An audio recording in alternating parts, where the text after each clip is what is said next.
Bonjour à tous. Donc Périgénomède, c'est un projet qui est porté par Laurence Fèvre à Dijon. Et moi, je suis pas du tout une spécialiste du dépistage néonatal. C'est un projet de recherche en santé publique qui porte donc sur l'extension du dépistage néonatal par de la médecine génomique, donc du moléculaire. Donc vous savez que la France était plutôt précurseur dans le dépistage néonatal avec le dépistage de la phénylcétonurie en 72. J'aurais dû vous dire que j'ai pris toutes les diapos à Laurence Fèvre, aucune de ces diapositives n'est à moi. Et que à l'heure actuelle, on est plutôt dans le peloton de queue en Europe pour le dépistage néonatal. On dépiste actuellement, je crois, 13 pathologies. L'idée donc de Périgénomède, c'est de tenir compte du fait que de plus en plus à l'heure actuelle, dans le domaine des maladies rares, sont découvertes et utilisées des thérapies ciblées, que on peut donc difficilement imaginer d'ajouter pathologie par pathologie au fil de l'eau toutes ces maladies dans une liste de maladies dépistées, quel que soit le mode de dépistage, biochimique ou autre.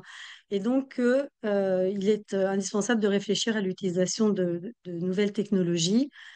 Donc, Périgénomède, encore une fois, elle insiste beaucoup là-dessus quand elle présente. C'est vraiment actuellement un projet de santé publique qui veut étudier la validité analytique, la performance, l'utilité clinique et également les enjeux sociaux, réglementaires, économiques et éthiques d'une extension du diagnostic néonatal, du dépistage néonatal, pardon, à un dépistage néonatal génétique en France. Donc, il s'agira de dépister plusieurs centaines de maladies rares, maladies pour lesquelles il doit exister un bénéfice précoce pour l'enfant, on va en reparler, c'est-à-dire un traitement souvent en phase présymptomatique. On a l'exemple de la SMA, hein, pour laquelle la France est réputée bonnet d'âne en Europe pour le dépistage, alors que le traitement est d'autant plus efficace qu'il est donné avant les premiers symptômes. Donc, phase présymptomatique, accès à l'innovation thérapeutique, prise en charge adaptée, anticipée, qui permettent une amélioration du pronostic et de la qualité de vie des enfants, tout en travaillant dans ce projet sur les enjeux d'organisation, les enjeux réglementaires, sociaux et éthiques. Donc, il y a plusieurs groupes de travail qui ont été faits. Un groupe de travail qui porte sur l'analyse et les circuits de confirmation diagnostique. Un groupe de travail sur lequel on a été sollicité, dont on va reparler tout de suite, qui porte sur la définition des listes de gènes qui sont choisis pour être analysés par ce dépistage. Un groupe de travail circuits et procédures d'information des parents et un groupe de travail enjeux sociaux, réglementation, enjeux médico-économiques et enjeux éthiques. Donc, en fait, ils ont sollicité toutes les filières maladies rares. Et donc, au sein d'Orchid, on a constitué un groupe de travail avec Aurélia Berthollet-Thomas, Dominique Chauveau, Stéphane de Cramer, Guillaume Dorval, Olivier Dunant, Claire Gourceau, Thomas Robert et moi-même. J'espère que j'ai oublié personne. Euh, pour travailler sur cette liste de gènes, en sachant que actuellement la première phase du projet qui s'appelle Clinix 1 va consister à faire ce dépistage néonatal dans 5 régions que vous voyez sur la carte de France. Donc, je ne suis pas très bonne en géographie, mais il y a Dijon, Besançon, Nantes, Rennes et Angers. Et donc, on a travaillé sur 2 listes de gènes. Une liste numéro 1 qui se veut être une liste de pathologies qui touchent l'enfant assez tôt. Le point de repère, c'était jusqu'à l'âge de 5 ans à peu près, même si ce n'était pas toujours super rigide. Et surtout, avec l'idée d'un traitement qui modifie vraiment le pronostic et la prise en charge. Et une liste 2 qui est plus sur des gènes dits actionnables. Alors là, c'est beaucoup plus sujet à discussion, à caution. On peut entendre beaucoup de choses dans actionnable jusqu'à le conseil génétique. Enfin, le périmètre de l'actionnabilité est beaucoup plus euh, sujette potentiellement à des discussions.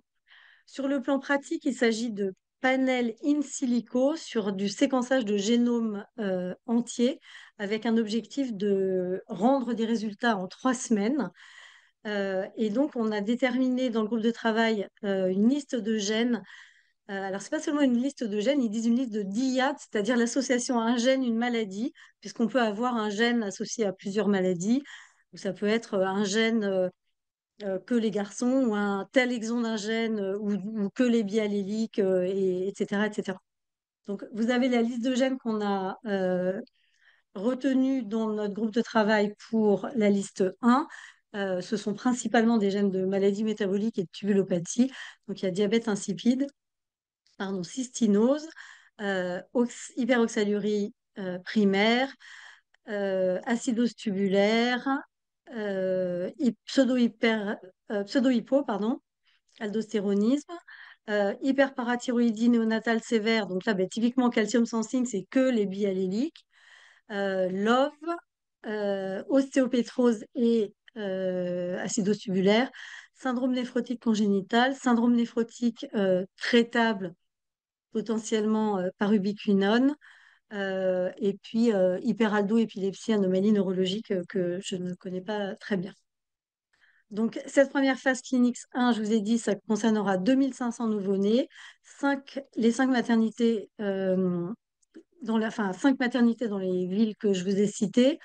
Il y aura 2 centres de séquençage à Dijon et à Nantes. Et donc, les livrables attendus, mesurer les attentes des parents, vulgarisation et co-construction de supports d'information avec les familles, élaboration des listes de gènes, on en a parlé, mise en place du pipeline bioinfo, modalité de rendu des résultats, mise en place d'une filière de prise en charge en aval et premier retour de l'impact sur les familles dans lesquelles les nouveau-nés auront été dépistés. Et ce qui est prévu, c'est une phase 2 qui doit, je crois, commencer en 2026, qui concernera cette fois 25 000 nouveau-nés je crois que c'est une seule région qui sera donc la Bourgogne, avec 50 suivis et donc avec les enjeux qui sont déclinés sur la partie droite de la diapositive, dont je vous laisse prendre connaissance. Sensibilisation du public, formation des professionnels pour un déploiement à grande échelle, circuit de collecte à l'échelle régionale pour qu'il y ait réellement une équité d'accès et augmentation des capacités du centre de séquençage. Euh, voilà, cette diapo, elle redit, je crois, un petit peu la même chose. Donc, Clinix 1, Clinix 2. Il y a un certain nombre d'études ancillaires, notamment en SHS, économie de la santé, etc., qui sont déclinées. Et la dernière diapositive, c'est un ligne de temps que je connais moi-même pas très bien, mais peut-être que mes collègues du groupe de travail auront des choses à ajouter. Merci pour votre attention.